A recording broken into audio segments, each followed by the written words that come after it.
Buckle up and hold on to your seatbelts, because this one's going to be a little different. Imagine, if you will, a blazing summer's day in beautiful Barcelona. Imagine a 17-year-old with an afro, a huge amount of self-doubt, and a love of meditation and psychedelic shit soaking up the sunshine.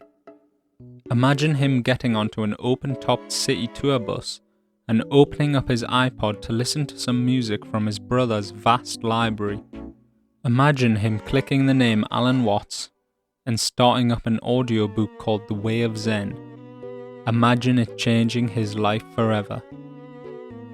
You'll have figured out that I was the person, and I really did have a totally life-changing experience that day.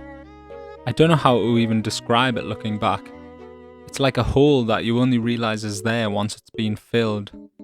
All the doubt and depression and anxiety and emptiness I felt up until that point changed that day. I felt as light as a feather. Seriously. It was like a feeling that words can only fail to describe, which in a sense is a lot of the content of the audiobook. So how would I describe the content of my experience and the feeling of Zen? Well, in a sentence, you are the universe. You are God. You are it with a capital I. A lot of what follows is going to sound like nonsense to the Western mind, and in a certain sense, that's correct, because it's so at odds with the way we are brought up to perceive the world as children and beyond. I'm going to preface the following by saying it's not necessarily a strict belief that I hold, and more just a view of life that I find immensely interesting. I just like philosophy. So let's look at it on a smaller scale. Think about when a skilled driver drives a car. They know how to operate the car so well, they move perfectly in sync with the machinery of the car and its feedback as it grips the road or turns a corner. The car is almost an extension of the body, and man and machine become one being. Neither can move at those speeds without the other. Let's think about it in a less mechanical sense. When you see two amazing dancers, they move together, in unison. When that connection isn't there, it's extremely obvious. But when they dance perfectly, they become one being, one whole. This is Zen. But it's happening all the time, no matter what you do. You are the universe in the same way that your little finger is your body. It's only part of you, yes, but it's not something else entirely. When we talk about our body parts, we say we own them. This is my hand. This is my face. But in reality, we are those body parts. In the same way, the universe is each and every one of us, and also everything else. Just because we aren't tethered to the ground doesn't mean we aren't part of it. If it's not connected to your body, does it cease to be your head? To use a Buddhist method of explaining this, I would simply ask, without using words, point to the difference between your two fingers. Current data suggests that 50% of all the cells in your body are foreign.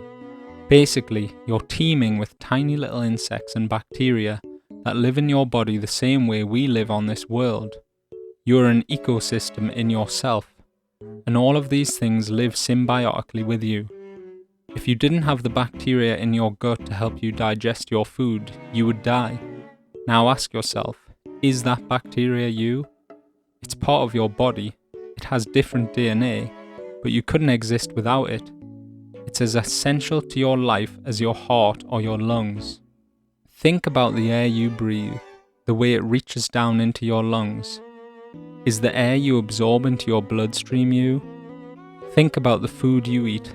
The cells and energy of that once living organism becomes your body. At what point does it change from something else to you? You're made up of every meal you've ever had, just rearranging strings of protein into the shape your body wants. Each and every atom the same 15 billion-year-old atoms that existed at the very beginning of time. You are stardust. Basically, what I'm trying to say here is that the current Western idea of who you are, just being your ego and your consciousness fighting against the outside world, seems so outdated and illogical. You aren't one big hive mind, but you're still at one with all the universe. I've just begun to scratch the surface of this topic, so if you'd like to know more in the meantime, Listen to anything said by Alan Watts, especially the Audio Renaissance Way of Zen audiobook. Otherwise, I'll see you in the next one. Thank you to Alan Watts for being one of the smartest men ever to exist. Thank you to Bodhidharma for being a badass Buddhist. And thank you for watching. Have a Merry Christmas, a Happy Hanukkah, and a crazy Kwanzaa. Peace.